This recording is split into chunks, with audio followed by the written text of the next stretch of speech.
Los 15 comportamientos más extraños en las familias reales. La idea de familias elegidas por derecho divino para gobernar sobre grandes poblaciones ha sido, y en algunos países sigue siendo, la justificación para los regímenes monárquicos. Por eso es tan difícil ser dictador hoy en día, ya que un dictador no tiene justificación divina para gobernar. Se requiere la extrema violencia y extrema opresión, como la ejerció Joseph Vissarionovich Yugashvili, mejor conocido como Joseph Stalin. Al nacer con derecho divino al poder, rodeado de privilegios, no es sorprendente que las familias reales hayan desarrollado comportamientos excéntricos, costumbres inexplicables y decisiones incluso indolentes ante los pueblos a los que gobiernan. En este video te contaremos la historia de 15 personajes de la realeza, aunque más bien 14 figuras reales y un expresidente latinoamericano, recordados por sus extrañas actitudes y cómo éstas impactaron sus funciones, su reputación y su legado histórico. Antes de meternos a fondo, no te olvides de suscribirte a nuestro canal y activar las notificaciones para mantenerte al día con nuestras actualizaciones.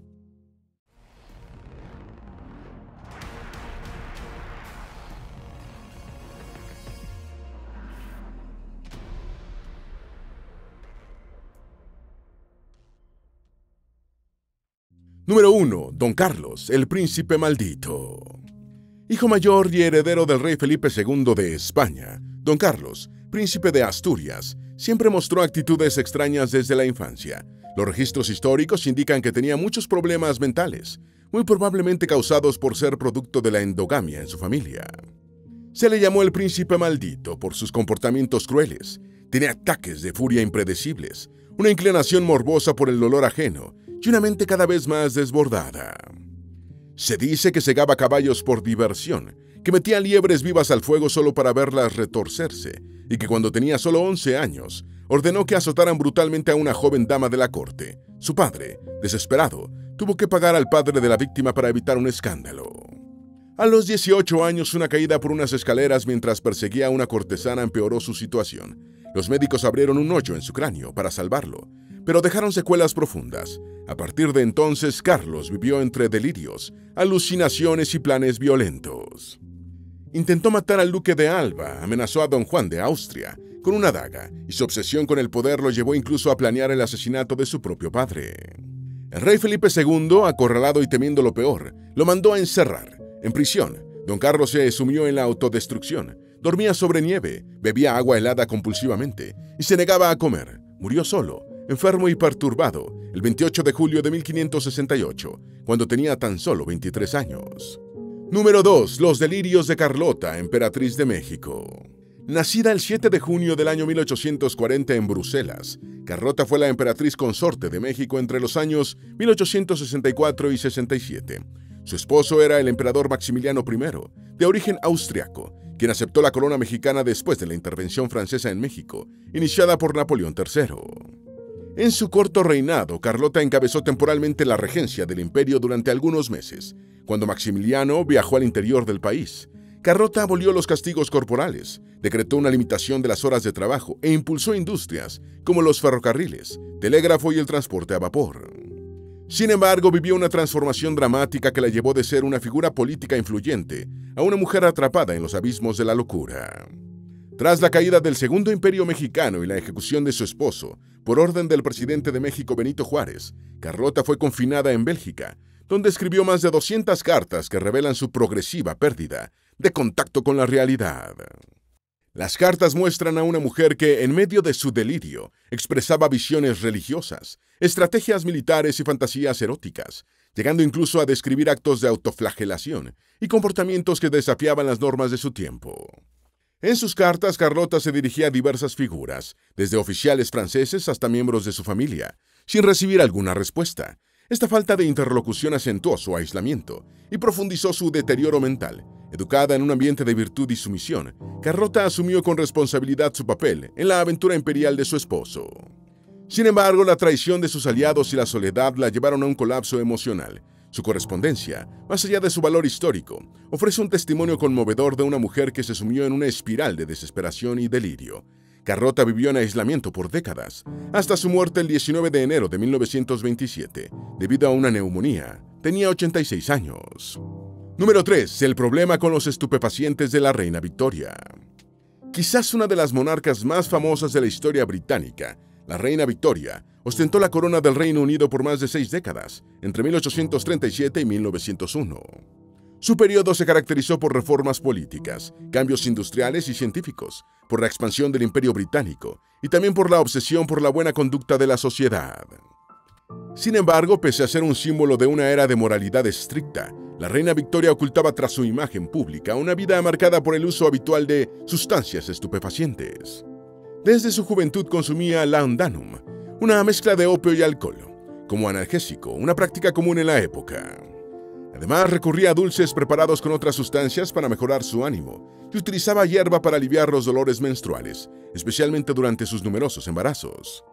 Fue también una de las primeras mujeres en emplear cloroformo durante el parto, describiendo su consumo como delicioso más allá de toda medida. Aunque en su tiempo estas prácticas no se consideraban adicción, reflejan una dependencia significativa de sustancias para manejar el dolor físico y emocional.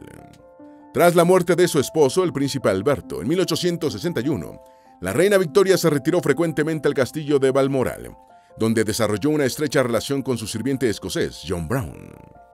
La naturaleza exacta de su vínculo ha sido objeto de especulación, alimentada por la destrucción de sus diarios personales por parte de su hija menor, Beatriz, tras la muerte de la reina.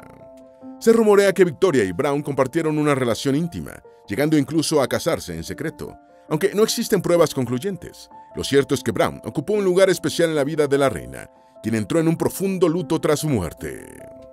Victoria murió el 22 de enero del año 1901, a los 81 años. Número 4. La extraña dieta de la emperatriz Sisi.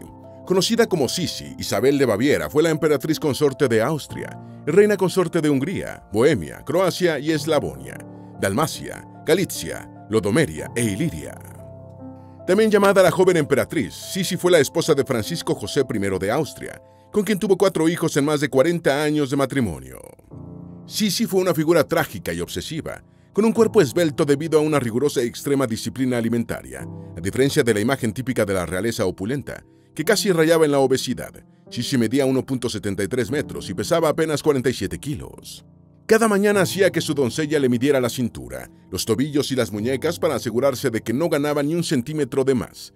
Su silueta era tan delgada que fue descrita como casi inhumanamente esbelta por el príncipe de Hesse. Para mantener esa figura, vivía prácticamente a base de leche, la cual obtenía de vacas, y una cabra que viajaban con ella por Europa, ocasionalmente acompañada de un poco de caldo de carne en polvo o una rodaja de naranja. La obsesión de Sisi por su cuerpo no se limitaba a la dieta. Ordenó instalar anillas de gimnasia y barras de equilibrio en sus palacios, para ejercitarse todos los días. Más adelante, sumó a su rutina baños helados y largas caminatas en las montañas. Los médicos de la corte notaron señales preocupantes: mal aliento con olor a acetona, un indicio de inanición severa, y edemas causados por la falta de nutrientes, una condición conocida como hinchazón por hambre. A pesar de su evidente debilidad y agotamiento, Sisi nunca cedía. La delgadez era su única vanidad, y la cultivaba con intensidad. Mientras en el imperio crecía el descontento y la desigualdad, la emperatriz centraba su atención en tratamientos y rituales que prometieran conservar su belleza menguante. Mientras el imperio austrohúngaro se tambaleaba, Sisi viajaba por los spas de Europa, acompañada de su corte íntima, buscando juventud en el vapor y en la dieta. Su trágico final llegó en 1898, cuando el anarquista Luigi Lucchini la asesinó de una puñalada en Ginebra, Suiza. Lo irónico es que él justificó el crimen diciendo que solo quienes trabajan merecen comer, sin saber que su víctima apenas comía, esclava no del privilegio, sino de una imagen imposible. Número 5. ¿Por qué Sisi prohibió que le fotografiaran después de los 30 años? La emperatriz Sisi estaba tan obsesionada con su imagen que no solo controlaba de forma estricta su comida, sino también la forma en que la veían los demás. Por eso, a partir de los 30 años tomó una decisión radical. Prohibió que se le tomaran fotografías. Incluso rechazaba las radiografías médicas. Sisi temía que el paso del tiempo empañara su ideal estético. En la década de 1880 expresó su aversión al escrutinio público en un poema titulado A los curiosos, donde manifestó su incomodidad ante las miradas fijas y su deseo de esconderse como un caracol en su concha. Esta obsesión por controlar su representación visual contrastaba con su afición por coleccionar retratos de otras mujeres. Sisi reunió álbumes de fotografías de bellezas femeninas, solicitando imágenes a fotógrafos y embajadores en diversas ciudades europeas.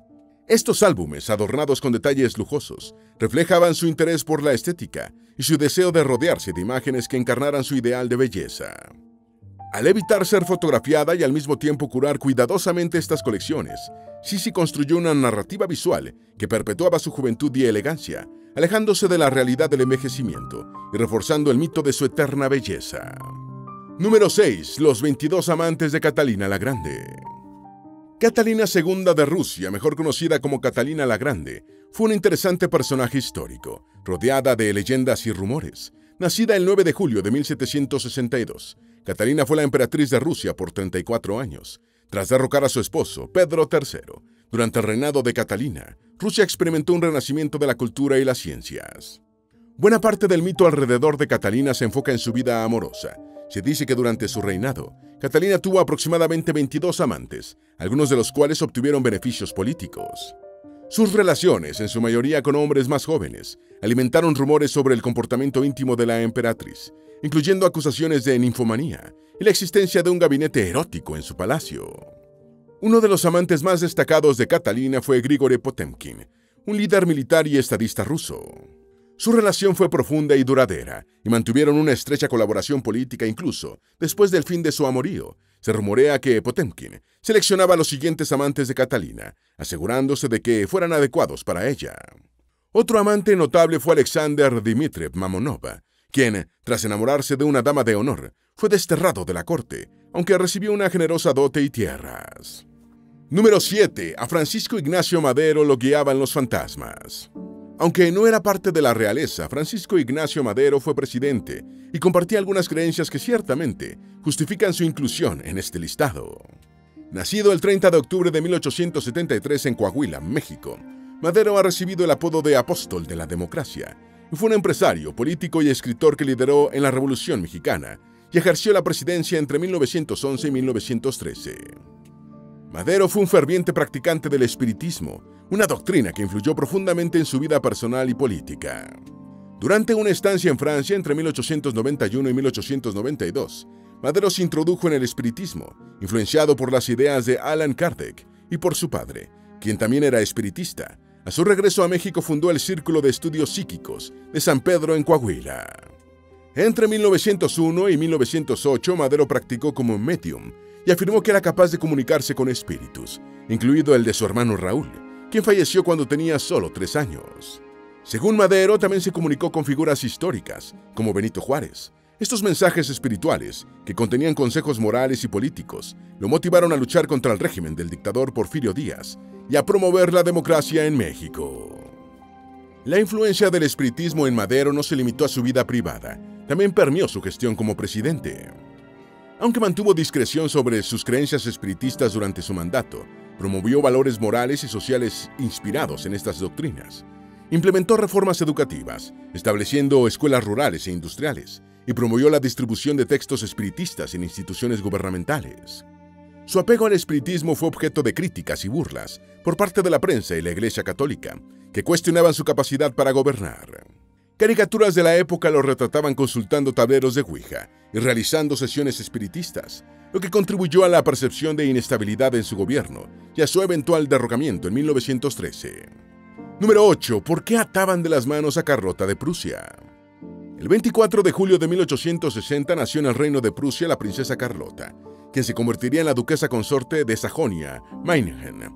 Desde temprana edad, Carlota mostró signos de ansiedad y nerviosismo, manifestados en hábitos como morderse las uñas y tironear de su ropa. Sus padres intentaron corregir estos comportamientos, obligándola a usar guantes o incluso atar sus manos, pero tuvieron poco éxito. La relación entre Carlota y su madre, la princesa Victoria, fue tensa, marcada por expectativas no cumplidas y una constante sensación de desaprobación. Estas tensiones familiares se acentuaron con el tiempo, especialmente cuando Carlota se convirtió en una figura influyente en la corte berlinesa, donde fue conocida por su afición al chisme y su lengua afilada. En su vida adulta, Carlota desafió las normas de su tiempo al adoptar hábitos como fumar y beber en público, lo que escandalizaba a su madre y a su abuela, la reina Victoria. Organizaba fiestas lujosas y mantenía una presencia constante en la alta sociedad berlinesa. Su reputación como chismosa era bien conocida. A menudo se ganaba la confianza de otros solo para divulgar sus secretos. Además, su relación con su única hija, Feodora, fue distante y conflictiva, marcada por críticas constantes y desconfianza mutua. A pesar de su posición y privilegios, Carlota enfrentó problemas de salud a lo largo de su vida, incluyendo dolores crónicos y problemas renales, que la llevaron a depender del opio para aliviar su malestar. Tras la caída de la monarquía alemana al final de la Primera Guerra Mundial, su esposo fue depuesto como duque. Carlota falleció en 1919 en Baden-Baden, posiblemente a causa de una enfermedad genética como la porfiria, que también afectó a otros miembros de la familia real británica. Tenía entonces 59 años. Número 9. Las fiestas indecorosas y el chantaje de Carlota. Las intrigas por las cuales era muy conocida Carlota la pusieron en el ojo del huracán en la corte del emperador Guillermo II de Alemania, cuando estalló un escándalo que combinaba relaciones íntimas múltiples, duelos sangrientos y chantajes. Según investigaciones basadas en archivos de la policía secreta prusiana, un grupo selecto de aristócratas y funcionarios de la corte participó en fiestas privadas organizadas en 1891, en un pabellón de caza en las afueras de Berlín. Estas reuniones, presuntamente convocadas por la princesa Carlota, hermana mayor del emperador, incluían relaciones íntimas desenfrenadas, consumo de alcohol y bailes con la participación de figuras destacadas del gobierno, incluyendo un secretario de Estado de Asuntos Exteriores. El escándalo estalló al día siguiente de una de estas fiestas, cuando los asistentes comenzaron a recibir cartas anónimas que detallaban sus actividades y amenazaban con revelar sus identidades. Estas misivas, acompañadas de ilustraciones explícitas, provocaron una serie de duelos entre los implicados, uno de los cuales resultó en la muerte de un participante. Aunque la identidad del autor de las cartas nunca se confirmó, algunos historiadores sospechan que la propia princesa Carlota pudo haber estado detrás de las amenazas, posiblemente con la intención de desacreditar a sus rivales en la corte. Este episodio manchó la reputación de la nobleza prusiana y también deterioró la relación entre Carlota y su hermano, el emperador, llevándola a un exilio social y aislamiento que marcaron sus últimos años. Número 10. Los escándalos del príncipe Jorge. El príncipe Jorge, duque de Kent, fue una figura controvertida dentro de la familia real británica. Nació en Inglaterra en 1902 y era conocido por su atractivo y carisma, pero su vida estuvo marcada por una serie de escándalos que desafiaron las normas de la realeza de su tiempo. Se le atribuyen múltiples relaciones amorosas con hombres y mujeres, incluyendo figuras destacadas, como la cantante Jessie Matthews y el dramaturgo Noel Coward. Además, se rumora que tuvo un hijo ilegítimo con la socialité Kiki Preston, conocida como la chica de la jeringa de plata por su adicción a las sustancias. Su relación con Preston no solo fue romántica, sino que también lo introdujo en el consumo de algunos estupefacientes, lo que llevó a su hermano, el príncipe Eduardo, a intervenir para alejarlo de ella y de las adicciones. La vida de Jorge también estuvo envuelta en rumores de arrestos encubiertos y chantajes relacionados con sus preferencias amorosas, en una época en la que tales asuntos eran considerados escandalosos. Se dice que en una ocasión fue arrestado tras ser descubierto en una relación con otro hombre, pero luego lo liberaron tras descubrir su identidad real. También se dice que fue víctima de chantaje por parte de un trabajador que poseía cartas comprometedoras del duque. Estas situaciones llevaron a que muchos documentos personales del príncipe fueran ocultados por la familia real, posiblemente para proteger su reputación. La muerte de Jorge en un accidente aéreo en 1942, a la edad de 39 años, añadió una aura de misterio a su ya escandalosa vida. Aunque la versión oficial atribuyó el accidente a un error del piloto, existen teorías que sugieren que el príncipe, también piloto, podría haber estado al mando bajo la influencia del alcohol. Incluso se ha especulado que su muerte fue orquestada por el gobierno británico debido a sus supuestas simpatías hacia la Alemania nazi, aunque estas teorías nunca han sido confirmadas. Número 11. Juan Gastón de Medici y sus fiestas lujuriosas. El último gran duque de Toscana de la dinastía Medici, Juan Gastón, nació en Florencia en 1671. Su vida estuvo marcada por el escándalo y la decadencia. Durante su reinado se rodeó de un grupo conocido como los Ruspanti, jóvenes que participaban en fiestas lujuriosas y actos de entretenimiento que desafiaban las normas sociales de la época, incluyendo relaciones múltiples entre distintos hombres a la vez. Estas reuniones, que a menudo incluían comportamientos humillantes, reflejaban el desdén de Juan Gastón por la aristocracia y su inclinación por la vida hedonista. Juan Gastón detestaba el trabajo y no tenía ambiciones, por eso delegaba sus responsabilidades como monarca y vivía encerrado en sus departamentos. Almorzaba en cama, cenaba de madrugada, apestaba siempre a vino y tabaco, e incluso hacía sus necesidades físicas en su propia cama. Su última aparición pública en 1729 fue un reflejo de su estado, visiblemente ebrio y desaliñado. Vomitó en una servilleta durante un banquete, dejando una impresión duradera de decadencia en la corte florentina. A pesar de su comportamiento escandaloso, Juan Gastón implementó reformas progresistas, como la abolición de leyes antisemitas y la reducción de impuestos para los pobres. Sin embargo, su falta de interés en la política y su vida personal tumultuosa contribuyeron al declive de la influencia de los Medici. Tras su muerte en 1737, sin herederos, la dinastía llegó a su fin, marcando el cierre de un capítulo significativo en la historia de Florencia. Número 12. La reina de Inglaterra María de Teck robaba por gusto. Nacida en Londres en 1867, María de Teck fue la reina consorte del Reino Unido y emperatriz consorte de la India entre 1910 y 1936, siendo esposa del rey emperador Jorge V y abuela de Isabel II. María era conocida por su porte altivo y su pasión por el coleccionismo. Su afición por las joyas y objetos de arte la llevó a reunir una de las colecciones más impresionantes de la monarquía, incluyendo jades, elefantes de ágata y juegos de té de oro y plata. Esta pasión por adquirir y restaurar piezas para enriquecer el ajuar de los Windsor fue tan intensa que se convirtió en su única y gran afición. Sin embargo, su fervor por las adquisiciones generó rumores sobre una supuesta cleptomanía, una afición a robar por la simple emoción de incumplir las normas. Se decía que durante sus visitas a casas de la aristocracia británica, María expresaba tal admiración por ciertos objetos que sus anfitriones se sentían obligados a regalárselos.